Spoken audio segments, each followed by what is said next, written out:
OpenAI just renamed everything. Sol, Terra, Luna. They kind of sound like a boy band or something, but it's actually GPT 5.6's model tiers. I took the exact same prompt I've thrown at every model launch, build me a secure notes app or I get fired. And I ran it against Sol, the new flagship model. In this video, we'll see if it's actually production ready and secure. But first, what's with these new model tier names? Let's clear this up right at the top because I was a bit confused myself. When OpenAI announced GPT 5.6, my first thought was 3 new models, 3 separate things to test? But that's not what's happening. Sol, Terra, and Luna are all GPT 5.6. Same generation, same knowledge cutoff, which is mid-February 2026. The same tool support, they have function calling, web search, file search, computer use. But what's the difference? Well, the difference is the reasoning depth and the price. Sol is the flagship model. It's what you reach for when you need the deepest reasoning, complex coding, multi-step agentic work, the stuff where getting it wrong is expensive. That depth costs more though, $5 per million input tokens and $30 per million output tokens. Terra is the balance point. Same family, just dialed back reasoning effort, and it's noticeably cheaper. $2.50 in, $15 out. It's for a lot of day-to-day dev work. This is probably where most teams should actually land for which model to choose. And then there's Luna, which is built for volume. It's cheap, fast. You got $1 in, $6 out.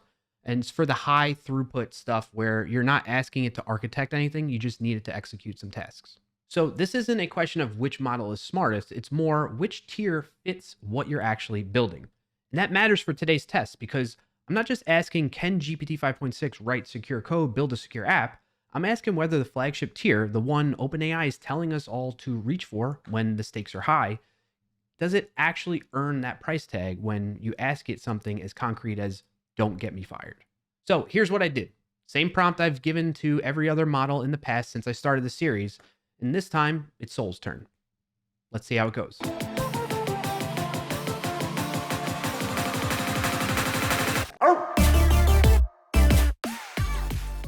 So we're sending in the same prompt we've used with other models to give it a somewhat fair comparison and playing field.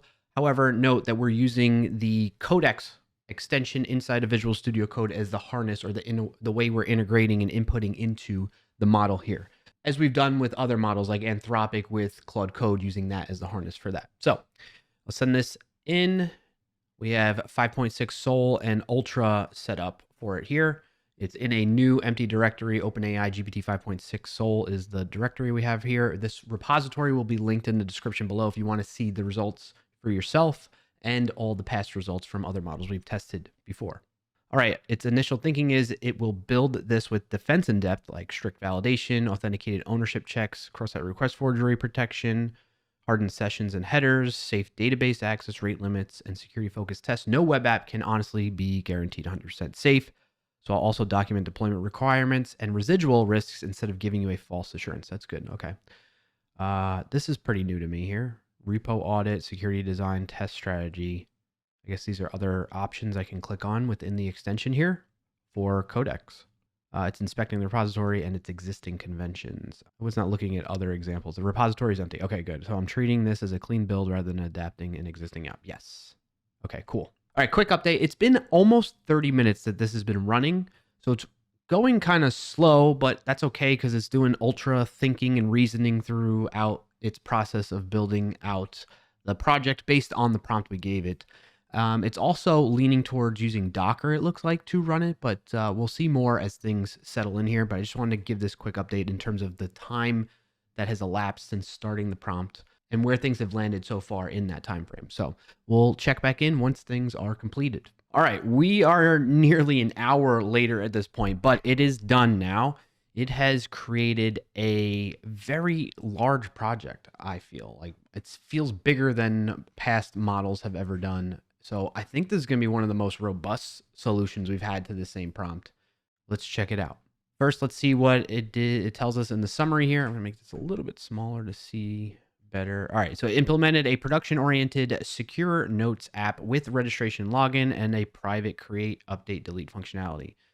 It's using Argon 2 ID password hashing with bounded concurrency, PostgreSQL, hardened sessions and absolute expiry, CSRF tokens on every mutation, user scope SQL preventing cross-account IDOR or indirect object referencing, Parameterized queries, quotas, body limits, escaped EJS output, and restrictive content security policy and helmet headers, like HTTP security headers.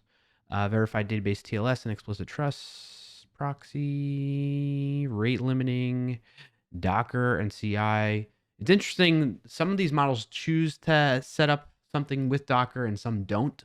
I don't have Docker installed on this machine at all either, so there's nothing in that regard that's giving it some type of guidance or influence over its decision there. It's just choosing that on its own. All right, so for verification, it did TypeScript checks, production build passed, 17 automated security / application tests passed, npm audit omit dev found 0 known vulnerabilities. That's cool. And then integration tests with the database is configured for CI, but skipped locally because that was not available. Right, yeah. No one can truthfully guarantee 100% safe before real deployment. Run the included PostgreSQL CI job, use the documented TLS proxy database settings, and obtain an independent penetration test of the deployed environment. And there we go. 44 files edited. Very interesting. All right, so I read through the README that GPT-5.6 Sol wrote up for me here that gave me instructions on how to set things up for local development. I updated my env. I got a PostgreSQL database spun up and ran the migration against it. And then I ran the application with npm run dev here. That brings us to the browser, and we can see a nice, beautiful UI. We're going to create an account. Let's go ahead and do that. We're going to say test@example.com, password, create an account. Security token is invalid or expired. Okay. Not sure what that is. Let me go investigate. All right. After some further debugging and investigation, it looks like it's going to be because of the way this was implemented for cross-site request forgery mitigation during the registration pages.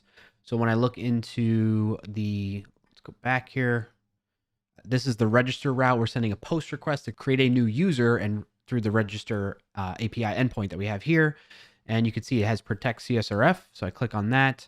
I look at the create CSRF protection function, and we can see it has this, the security token is invalid or expired error message that tends to happen with the 403. And that's exactly what's going on over here. If I zoom in a little bit, we can see the 403 forbidden after I tried to hit the register route.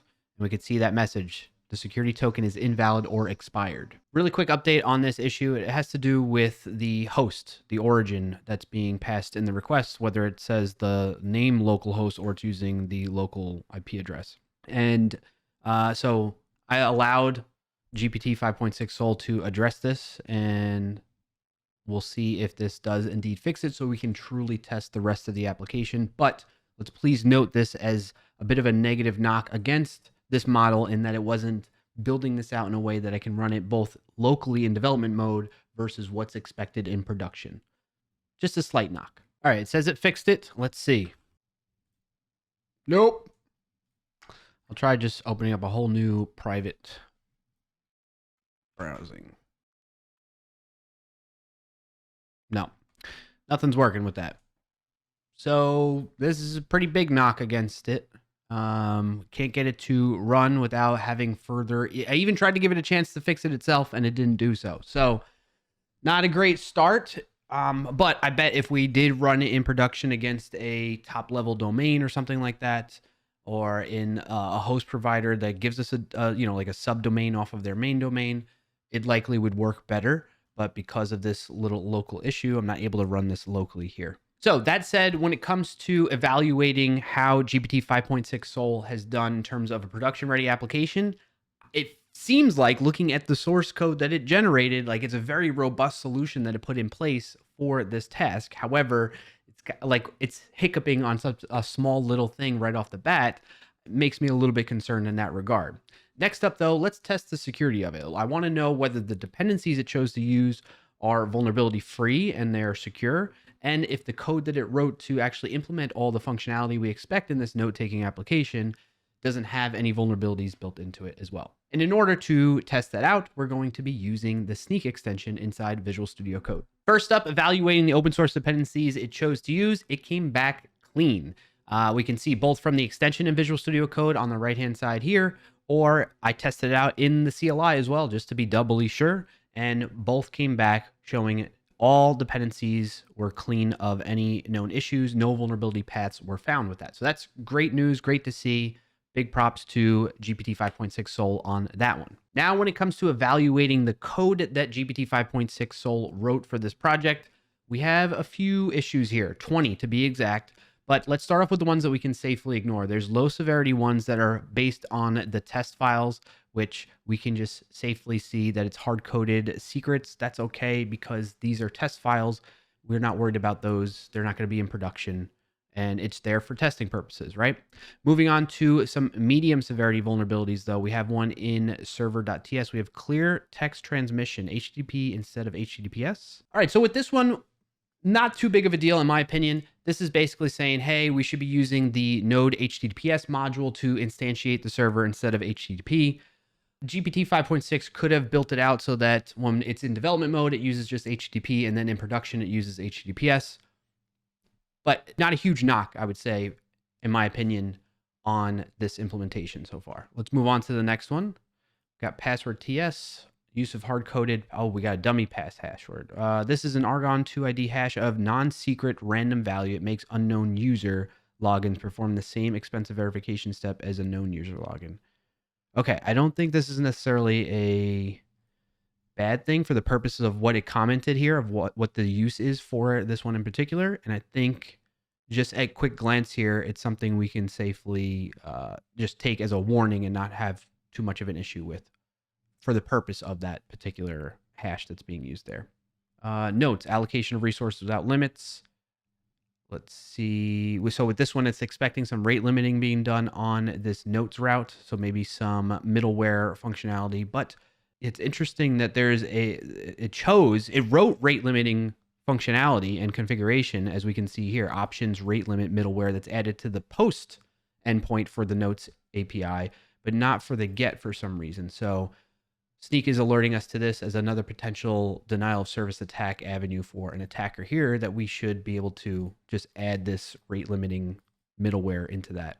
So not sure why GPT 5.6 chose not to put rate limiting on that particular endpoint. So good call from Snyk pointing that out there.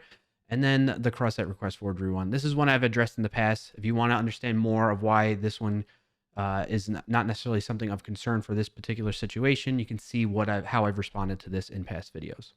So all in all, from a security perspective, not too shabby by GPT 5.6 in this situation. There are some that we should really take into consideration and maybe make adjustments to the project based off of what Snyk was reporting to us. And then other ones we could safely ignore or deprioritize is not a huge issue for the purposes of this project.